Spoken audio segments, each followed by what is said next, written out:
Well, an internal boundary it would be taking responsibility for your own mind and attention, right?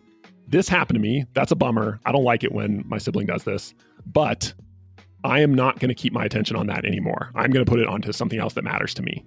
And I think that our ability to set boundaries externally in other people is limited and complicated, but we always have control over our attention and focus. And so setting boundaries for ourselves, I think, is a really productive arena to kind of look at and explore.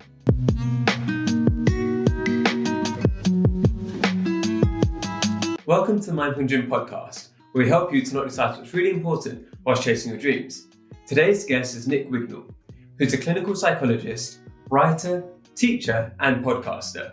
He believes what's really important in life for many people is emotional fitness, rather than just merely emotional intelligence. And he's written hundreds of articles about this and gained over 100,000 followers on Medium who believe in this idea too. He uses his day job, where he helps real-life patients, to inform the work that he puts out there to help a wider group of people. And he does this through courses as well, and his podcast, which is called Mind and Mics. I think we had a fascinating conversation all about how psychology impacts what we're doing in our life and how to make ourselves live the most fulfilling life we can. I hope you enjoy listening. Welcome to Mindful and Driven, Nick. It's a pleasure to have you here. It's a pleasure to be here. Thanks so much for having me. You were one of the very first writers I ever read when I started on this journey myself. And I just remember your amazing consistency, where what was great is that you've got the professional background in what you're talking about, which is quite rare often online, where people will be talking about things that they're not necessarily qualified to talk about. And what's great is you can bring in the experience you have with real people and real clients that you've helped. So because you've got that background, do you find that you often see other advice online that you disagree with? Sure. Like anyone else, I think there's always stuff that I don't particularly like or I disagree with in parts. But, it doesn't, on a whole, I don't think it bothers me too much. Like, I think especially if you're talking about issues like that I do, kind of mental health, psychology, even just personal growth in general, I think it's something to be aware of. You want to be careful of. You don't want to be actively giving bad advice. But at the same time, people know, they can see like whether someone's qualified or not. And just because you don't have a PhD after your name, or just because you don't have sort of very specific technical credentials, I don't necessarily think that means it's not okay for you to comment or talk about things or explain things or your experiences with things or even give advice to some extent. I don't, it doesn't bother me too much. I mean, every once in a while I'll find things, but in general, I'm sort of like, well, this is the internet. And again, outside of the really extreme situations, I think we all just sort of know that it's play. Everyone's just sort of gathering and giving their opinions and talking, and it's a little messy. But to me, that's kind of the charm to some extent. Is there anything you do see a lot that you disagree with and you think that can lead people down the wrong path? Sure. I mean, one of the things I see a lot is in kind of mental health and emotional well-being generally. There's a lot of stuff out there about coping skills, like when you're feeling bad or you're upset or stressed out or anxious or whatever, kind of the importance of coping skills, and whether that's you're quick. I'm feeling anxious, so I'm going to do 5 minutes of mindfulness, or I'm going to do a deep breathing exercise, or I'm going to say a bunch of positive mantras or whatnot. I think that it's a very understandable sort of reaction to dealing with emotional difficulty, but it's actually totally counterproductive for the vast majority of people in the vast majority of times, because when you feel bad and then you immediately go to, okay, I got to apply some sort of coping skill to feel better, what you're teaching your brain is it's not okay to feel bad. So you will probably get a little bit of temporary relief in that moment, right? You might get distracted, you might feel a little bit better, but the long-term effects are even worse, because the next time you feel bad, the next time you feel anxious, next time you feel angry, whatever, not only are you feeling anxious, you're going to feel bad about feeling bad. You're going to be afraid of feeling anxious. And so your overall level of emotionality is going to be even higher, which means you're going to feel the need to cope even stronger, right? Which you're going to do, and you're going to get a little bit of relief again. But then the next time it's going to be even worse, because you've taught your brain this message. So it's kind of an addictive cycle, actually. And so I'm always very leery of the advice to use coping skills in response to stress or kind of emotional struggle. Tempting as that might be, I think if you sort of understand the underlying dynamics behind that, you got to be very careful with the idea of immediately applying coping skills. Yeah, and I think it comes back to that point of it. There's nothing to be ashamed about if you do feel anxiety. Like, it's amazingly common now, probably too common. But that doesn't mean it's a problem with you in terms of like who you are. It just means that you might need help, or there's different things you need to take care of. And it's always something that can be done. Whereas if you try to just push it under the carpet straight away, or you try to, like I said, do breathing exercises or eat your way out of it, something like that, then it's not addressing the underlying problem. And sometimes when you do address the underlying problem, then that's a sustainable way to have that greater stability longer term. Yeah, and I think that it gets at the core confusion, which is a very understandable confusion to make, is what is the problem? When you feel anxiety, for instance, it feels bad, right? It's really uncomfortable. It's even painful to feel anxiety, right? But just because it feels bad doesn't mean it is bad, right? So when you touch your finger on a hot stove, you feel pain. Is the pain bad? No, it feels bad, but without pain, you would be incurring real danger and damage, right? Your finger would burn. You'd have tissue damage because of that, right? So the pain hurts, but it's actually a good thing. It's just a messenger, right? It's conveying a message to you about whatever the real problem or issue is. So I think it's a subtle but really important point, is shifting your perspective on difficult emotions and learning to see them as messengers. And you might not like the message, but the messenger isn't bad for giving you that message. And you're not bad for having that messenger show up.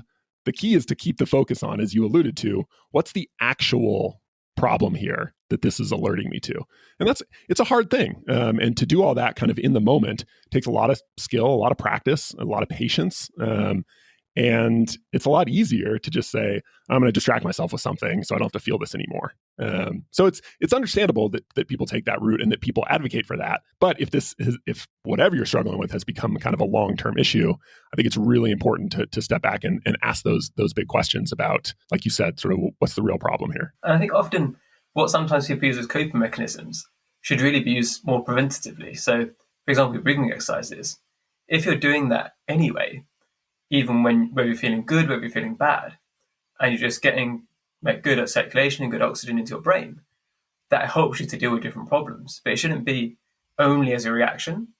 So it's kind of that taking the same concept, but applying it in a way that's preventative and stopping a problem becoming too big, rather than waiting for it to blow up and then you feel bad. Yeah, no, it's a great point. I was just watching, my daughters were watching YouTube videos of Usain Bolt the other day. I came in and they were watching like previous like Olympics of him running. And for whatever reason, it made me think about this distinction that you bring up of, people talk about breathing exercises as a coping strategy. But if you just think about the word exercise, exercises are not what you do in a game time scenario. You don't see Usain Bolt before a championship race. He's not running wind sprints right before his race, right? That wouldn't make any sense. He'd be more tired and he wouldn't be able to run very well, right? You run wind sprints and you exercise and lift weights and do all that kind of stuff ahead of time so that when the difficult situation comes, you're strong and ready to handle it, right? So to your point, exactly, things like breathing exercises or mindfulness practices or exercises, those are what you do when you're feeling good, to build up sort of strength and resilience so that when those difficult and challenging situations arise, you're more able to deal with them in a healthy and productive way. Has there been times for you in the past where you have had these difficult situations where you've struggled with your balance, and what did you do to get through that? Because I imagine for you, as somebody who's got the clinical background, there's always maybe an interplay between yourself where you say, well, if I'm helping other people do this, then why am I feeling this myself? And do you ever have those kind of almost meta conversations with yourself of, I shouldn't be feeling this because I'm teaching people how to deal with this? Interestingly enough, it's never something I've struggled with a lot, in the sense of like feeling bad for feeling bad.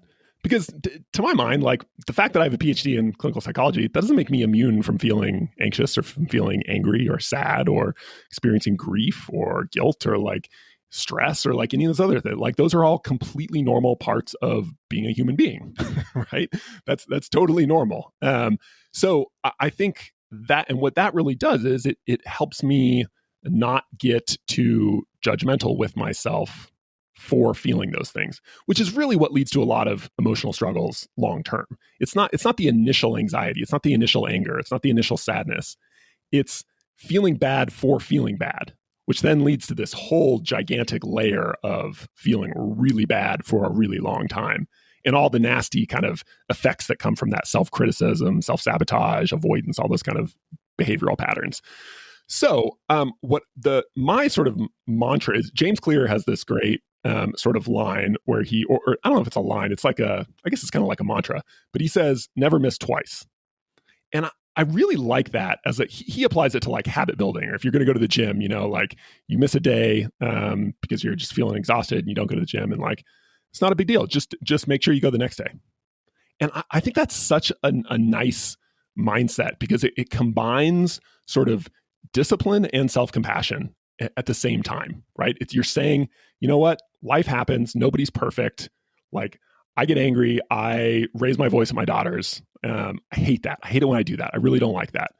But I'm usually pretty quick to say, you know what? Like, I don't like that. I shouldn't have done that, but it's understandable. Like, I'm a parent. I got 4 kids. Like, they're acting crazy. Like, it's not totally surprising that I like lost my cool and raised my voice with my daughters, even though it's something I really try really hard to avoid. And I really think by doing that, by using that little move of don't miss twice, right? Don't make the same mistake twice. Give yourself a little compassion for the first mistake. I think that actually helps you, again, like respond in a good way, instead of getting really like angry with myself about being angry and kind of lashing out like with my kids or something, which would then just lead me to be miserable like for the rest of the evening. And they would, who knows, they would feel bad for me feeling bad. It just turn into a mess, right? But if very quickly I can just be like, all right, I didn't like that, but it makes sense. It doesn't mean I'm a terrible person. Let's kind of get on with things. It's just it's not only a happier way to go through life, but it's just a much more fun way to go through your work or, parenting or whatever it is you're kind of dealing with. So that idea, the takeaway is that don't miss twice. We all miss in one respect or another. We make mistakes, we screw up, we experience difficult things, right? Even if they have nothing to do with us, they're not our fault. It's about kind of accepting those and then moving on as best we can. So I don't know, that's kind of my philosophy, or how I approach not only kind of mistakes that I've made, but even just difficult emotions that had nothing to do with what I did, is to try and accept them kind of compassionately and then move on. I think it's something also that applies to how you treat with other people. So I think it's become more common now for this idea that you need to get rid of toxic people from your life, right? And sometimes people can be really quick to label other people as toxic, and say there's one thing that you disagree with or something like that. And then it's like, okay, I can't keep these people in my life. They've got to leave right now. And it's that zero tolerance aspect where it just doesn't leave enough room for compassion, because we all make mistakes and we wouldn't want to be treated that way ourselves, where if we were talking to somebody and we said something we didn't mean or we didn't fully understand, we wouldn't want other people to just dispose of us. But I think it's something which is in self-help at the moment, which is becoming quite damaging and kind of almost self-fulfilling. If you call other people toxic, then you start acting in a toxic way. And it's trying to get that understanding of, look, they said something you didn't agree with, or they did something to upset you. It doesn't make them a bad person. Maybe they had a bad day. Maybe something was going on in their life. And I think I see this so often with people where somebody's done something to frustrate them or to annoy them, and they let that ruin their entire day. And they then create stories about, oh, they did it because of this, or they did it because of that. You have no idea why they did it. They might not even realize that they did something that made you feel that way. But we can start creating these stories. And I think that's just something which is taking that pause and thinking, wait, could there be a reasonable reason why that happened? Could it just be pure, they forgot and they didn't mean to do it, or apathy? If that's the case, then what's the use in you ruining your entire day, getting angry about it, if they don't even know they've done wrong? And it's something I try and think about and try to encourage people is, don't just hold on to grudges so easily. Yeah, I mean, I agree. I think that is kind of a trend in sort of the self-help world, I guess, broadly speaking. And I think it's an understandable kind of swing of the pendulum, where I think because it is important to acknowledge how other people sort of affect us and think more carefully about the types of relationships we're in and the nature of those relationships and how much sort of distance we want in those and what's okay and what's not okay. These are big like cultural questions that are going on, and it's good that we're having those conversations. But I think you're right. I think we've probably swung a bit too far on that, just sort of labeling anyone you don't like as toxic just because they said one thing that made you upset. There are very real situations where someone is pretty definitively toxic in a lot of respects over a long period of time. And like, sure, if that's the case, go ahead and take whatever drastic measures you need. But to your point, I think a lot of the time, there's a lot more nuance in there. And that, again, as you sort of point out, if nothing else, for our own sanity and equanimity, being a little less quick to just sort of go the easy route of like, well, they're toxic, and then continuing to kind of stew on it and dwell on it, and doesn't seem very, very productive on any level. Hi everyone, I hope you're enjoying the episode so far. I want to take a quick break to ask you to check in on yourself. There's many people struggling with balance, and there's nothing to be ashamed about. The tips that my guests and I share can hopefully help you along the way, but if you already feel overwhelmed or burnt out, it's probably best that you ask somebody for help too. For some, this might be a friend or family member, but others might feel like they have nobody they can talk to. If you're one of these people, check out the link in the show notes. It's for United for Global Mental Health. They've got helplines all across the world with people willing to listen on the other side. It's important to let somebody know how you're feeling. Now, back to the show. I guess to that as well is where if you've removed somebody from your life because of the way they make you feel, but then you then go on to complain about them or rant about them for the next 2 years of your life, they've still got some power over you. So you're letting one behavior or one scenario take over your mood, even though they're not even doing anything anymore. And that's the kind of, I think if you are going to remove people from your life because they're causing toxic behavior, then you've also got to try to remove them from like annoying you rent-free in your head and see if you can allow yourself to move on as well. You don't need to forgive, you don't need to, but try to at least distance yourself rather than let yourself be consumed by it. Yeah, something I think a lot about and talk a lot about with my own clients is boundaries. And obviously, I think that's something that's becoming more, like you mentioned, sometimes the ultimate boundary is just kind of completely cutting someone off, right? Literally cutting them out of your life. And while boundaries like these, or even less extreme versions of them, are important, right? If someone, continually, if your, I don't know, sibling calls you every single day to complain about their boyfriend, and it's not doing them any good, it's stressing you out, it's not doing you can stop picking up their calls. Doesn't mean you're cutting them out of your life, doesn't mean you're not going to talk to them about other things, but you're not going to have those conversations, right? So it's another example of a boundary, and those can be really helpful. But I think what's underrated are what I think of as internal boundaries, which are what are the boundaries you're setting in your own head, right? So maybe you accidentally pick up the call and your sibling starts complaining about their partner or whatever again. And like, oh God, here's one more thing. And you say, okay, I'm not gonna have this conversation, and the call ends, right? What do you do in your own mind after that? Do you continue to sort of stew on like, why do they keep calling me? Like, why won't they listen? It's a simple request. Don't call me and complain about why do they keep, and before you know it, it's 20 minutes later. And now you're super angry and you're upset and your day's ruined because you've been stewing on. Well, an internal boundary, it would be taking responsibility for your own mind and attention, right? This happened to me. That's a bummer. I don't like it when my sibling does this, but I am not going to keep my attention on that anymore. I'm going to put it onto something else that matters to me, right? That's an internal boundary. You're setting a boundary with yourself, with your own mind. And I think that our ability to set boundaries externally in other people is limited and complicated, but we always have control over our attention and focus. And so setting boundaries for ourselves, I think, is a really productive arena to kind of look at and explore. I think what you mentioned there as well is really important about sometimes if you try to cut something out from your life, it's quite difficult. Whereas if you try to replace it with something else, so you say, okay, instead of thinking, I'm not going to think about this, you think, I am going to do this instead, rather than allowing yourself to have your mind split into two different places. Like, well, that call is over now. This is what I'm going to focus on. This is what I want to do. I want to go out and maybe going to spend time with your family, or maybe going to spend time with your friends. But allow yourself to fully give yourself completely to that, whatever you're going to do, rather than keeping the window open for those other negative thoughts. Right. And that's, in some ways, this goes back to the question of control and like, what do you actually have control over? When it comes to other people, for the most part, you don't have a ton of control. Like, as much as I don't want my sibling calling me about all their problems about their partner, I can't control whether they choose to call me or not. I could completely cut them out of my life, and that would be some form of control over them, but I'm probably not willing to go to that extreme, right? But also internally, if I have a thought pop up about how annoying my sibling's being for calling me and complaining about whatever, I also, that's not something I can control. Your mind is going to throw thoughts at you all the time, right? all you can control is whether you choose to follow that thought or to put your attention somewhere else. So back to your original point, you usually can't get rid of annoying people in your life entirely. Most of us aren't willing to go there. Similarly, you can't just not have distressing thoughts or emotions, right? Those happen, they come up. What you can do afterwards is say, okay, I feel those, and there's not much I can do about them. They're there, but what do I actually want to do with my minute, hour, day, life right now, given that those are just going to be along for the ride? Like, what do I want to focus on now?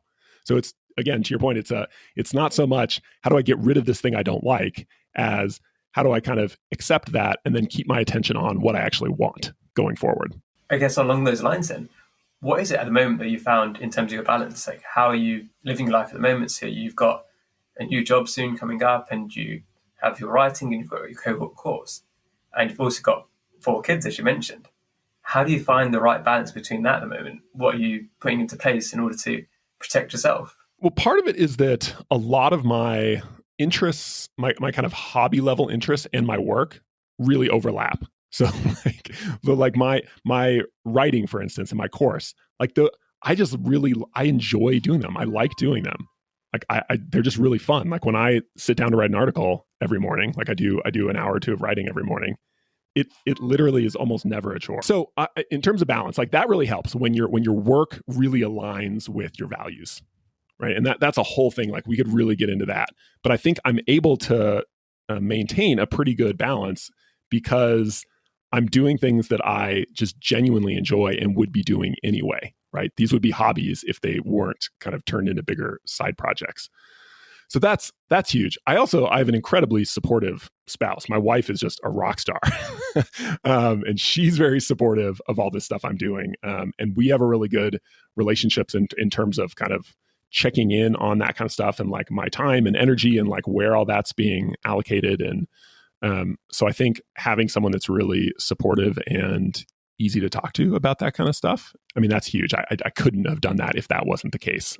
So it's definitely not all about me. So I would say those are the 2 big things, right? Having a supportive kind of social environment, and then also just my work really overlapping with my kind of intrinsic interests. Like I don't spend 3 hours every weekend golfing because, like, frankly, I enjoy like writing and teaching more than I enjoy golfing. That's not to say that golfing's bad. Some people like it. That's their thing, right? But a lot of what I consider my work is also my pleasure, like my enjoyment. And so it's not that hard. How do you find that in terms of with balancing the children as well? Because if you write for an hour or 2 in the morning before you go to work, and then you've got the courses and stuff in the evening, do you find it's all okay? Then you have the right balance and you're able to spend time with the people you want to spend, or are there different pressures you have there? So what's worked out so far, and this could very well change, but like that's the other thing. I'm a serious creature of habit. Like I love routines and habits. It doesn't bore me. I really like all my days basically looking at the same. Some people would look at that and think like, oh, that's super boring and like not spontaneous or whatever. I love it. Like I love having my routines. So that's another like temperamental thing that probably helps with this is just I don't mind that kind of hyper consistency in my routine and in my life. But what I will say about what my schedule looks like is Monday through Friday. I wake up pretty early. Like I usually wake up around 5 and I'm at work writing by 5:30 or 6, right? So, and that's like my kids aren't up anyway, right? And by the time they get up and go to, so the way I think about it is from like 6 until usually about 4 in the afternoon. Like that's my work day, and I do everything in there. After that, on the evenings and then on the weekends, I never do any work. I mean, almost never. There's a few exceptions every once in a while. Sometimes during naps on the weekends, I'll go, write for an hour or something like that. But I've just sort of blocked off the lines are pretty clear between like my work, whether that's my full-time job, my writing, my courses, whatever. That all happens in that time period. And it doesn't happen outside of that at all. And so I think that to me, the having those clear lines, again, for me, this could be very different for other people, but for me, it's really important because I really do kind of leave work at work. Like when I leave work, I'm not really thinking about it, and I'm able to be pretty present, I think, with my kids and my family. And I think that quality of presence is really important and matters more than overall kind of quantity. So I don't know if that makes sense. I guess just having hard lines is like if there's a trick, like that's what it is. I've just kind of time blocked. Here's my time for doing all my stuff. And if it doesn't fit in there, it doesn't fit in there. Have those lines ever been challenged where there was something you really wanted to do, or like an opportunity came up, it would have been outside those hours? Because, for example, with me, one thing that happens with time difference, where there might be somebody on the other side of the world that I have to kind of then adapt my timings to try and accommodate them. And it's because I want to talk to them, because I'm going to enjoy that conversation. But then it then bleeds into out of the normal time that I'd want to work. Have you ever had to deal with anything like that? Yeah, again, I think I'm lucky and fortunate in that a lot of the people who, for instance, because I run into that same thing with my podcast, booking guests. If I book people who aren't in the US, for whatever reason, most of them tend to be in Europe, which coincides really well for me being in the US because I do a lot of my stuff early in the day anyway. So that tends to work out for a lot of my people. But frankly, I think that other stuff like that does come up. Someone will only be able to do something on the weekend, or, whatever. I just have I can't fit everything in. And at the end of the day, like I think if there is something that helps me, it's that I'm pretty good at saying no. And when I say I'm pretty good at it, what I think I'm good at specifically is usually what makes saying no hard is something like some kind of anxiety or fear, like FOMO, for instance, like fear of missing out, like, oh, this person would be so great. How can I? So there's that disappointment, right, that you feel. So I think what I think I'm pretty good at is sitting with that and acknowledging that, like not trying to avoid it. Like, yes, like this is disappointing, right? And that's a bummer. And I would like to do that. Maybe I'll be able to do it in the future. But the cost of me trying to cram that in is not worth it. So I actively think through, okay, what would I be giving up if I did that, right? There'd be these couple of hours during my weekend, like with my kids, which I would be giving up. And I literally think about, like my daughter just got into Pokemon cards and loves playing Pokemon cards, right? And so I think about that like, well, that would be 2 hours of her being super excited and us getting to do this thing together, which I would be saying no to. And that kills me even more. Like that feels even worse. So I've done this kind of like pros cons evaluation and thought through what's the opportunity cost of making the exception and doing this thing on the weekend. And when you really get specific and think through those trade-off costs, it's pretty easy. Like it's actually not as hard a decision as it seems. So I think being able to say no by getting really specific about what the pros and cons of saying yes or no to a given opportunity are, I think 90% of the time that makes the decision for itself. I think I can definitely take on that advice myself. It's something which I can apply, because I think at the moment, because I'm still in the first year or so of me working with myself, there's still this idea of experimentation and trying all these different things. But if I run too many experiments at once, then they're all going to fail. So I need to look at that and make sure that I am, as you said, making time to just be present. And as you go forwards now, do you think that you've got the balance right? Is this the routine that you want to stick to? Or are there changes that you want to make in the future? Yeah, I think it's pretty right. The broad outlines are like, if I imagine my sort of perfect schedule, this is pretty close to what it is. Like I wake up pretty early and have a few hours of like really kind of like solitude, like just to do like really creative stuff, usually writing, some reading, stuff like that. And then probably another few hours to do other kind of work related stuff, meetings, admin, recording podcasts, like stuff like that. And then to basically be sort of done by, midday, early afternoon, and be able to spend the rest of that time with my kids and with my family and being more engaged in whatever it is they're doing. And I think, so if I can kind of keep this up or tighten that up just a little bit, that sounds pretty good to me. The bigger question is, how do you fit in kind of bigger one-off experiences? Like if we wanted to, I don't know, do a camping trip to Yellowstone for 2 weeks and go camping, right? Like how does that fit in? And so having a schedule that is flexible enough to sort of receive big disruptions, I think is going to be something increasingly important, but it seems doable. So I have to say, I know it's probably not a very interesting answer, but I really like this kind of system that I've developed and sort of polished over the years. And who knows, like life's crazy and can throw all sorts of curveballs at you. But this one, I think this idea of like getting started right away early, doing my most kind of creative, kind of difficult stuff within the first few hours, and then spending the next 3 hours kind of doing more meetings, logistical stuff, like that's a great formula for me. It seems to resonate with me and how I work, and also seems to produce pretty good results so far. Yeah, a little bit of an understatement there. I think you've had very good results so far in terms of the huge audience you've built now over the years. And if you had to give people one piece of advice to say positive mindset shift they could make to make a positive difference to their lives, what would it be? Yeah, kind of like what we were talking about earlier. Just because it feels bad doesn't mean it is bad. I think that's the thing you want to sear into your brain as much as possible, because so many times when we get derailed from some goal or aspiration we have, like take procrastination, for instance, when you really look closely at why people procrastinate, the formula is almost always the same. It's something triggers a difficult emotion in you, whatever it could be, anxiety, sadness, guilt, fear, like whatever. And because we don't like it and we think it's bad, we try to get rid of it. We avoid it, right? So I just got home from work. I know I'm supposed to go work out, but like, oh God, like I just like, I've been kind of, I don't know, I'm out of shape and I don't want to get to the gym because I'm self-conscious about how I feel and like, ugh, gross. Netflix, right? That distracts me from how I feel, like feeling ashamed of my body or feeling anxious about what other people are going to think of me at the gym or whatever, right? That coping mechanism, avoiding the feeling, that's what leads to self-sabotage. That's what derails us from our goals. I think if there's one kind of trick to being really consistent about sticking with what actually matters to you, being productive in the biggest sense of the word, it's acknowledging those difficult feelings and reminding yourself, okay, I don't like this. It feels bad, but that doesn't mean it is bad. It doesn't even mean it's something I have to do anything about. I am capable of doing what I wanted to do despite feeling uncomfortable or bad. And I think a lot of people don't really, they hear that intellectually and they're like nodding their head and they're like, yes, yes, yes. But experientially, they don't believe it. When the rubber hits the road in the moment, they go right to like, nope, I got to get rid of this feeling before I can do whatever's important to me.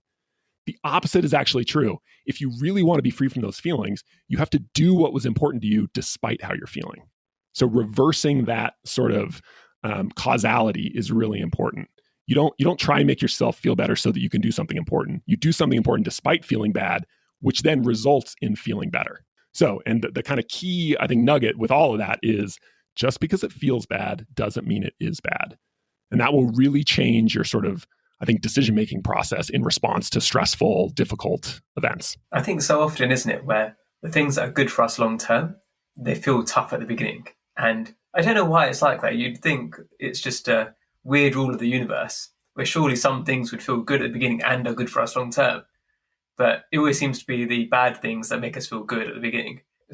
Don't know how that worked out, but hopefully we can fix something about that. But it's been a pleasure to talk to you today, Nick. Where can people hear more about you and what you're up to? Well, thank you. It's been an absolute pleasure as well. I love talking about this stuff, and it's been really fun chatting with you about it specifically. In terms of where people can go to learn more, my website's probably the best place. So it's nickwignall.com, NickWignall.com. And yeah, you can find lots of stuff there, articles, podcasts, newsletter, course, all sorts of stuff. Good place to go. Perfect. And the final question I ask everybody is, what's one small thing that's brought you joy recently? So a few days ago, I was just working, doing my stuff, and out of the blue, my wife just texted me that she loves me. And it's not like it's uncommon. She does that somewhat often, but it just struck me like how it's such a tiny thing, right? It took her literally 10 seconds to type that up. And it's just like, it made my whole day, like it was so awesome. And so, yeah, something that often it's another one of those weird laws of the universe. I think a good one is that the size of our experience of joy is not particularly tied to the amount of effort it took on the other end. And so, yeah, I think that was a lovely example of that. So great balancing out the universe there between the two rules there. There we go.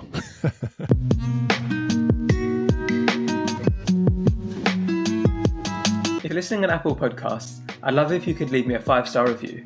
It really helps to get the message out further. Wherever you're listening, it would be awesome if you could subscribe and to share on your social media channels. If you want to see more of my work and advice, you can find all of the links in the show notes. Thank you again for listening, and I hope you have a lovely day.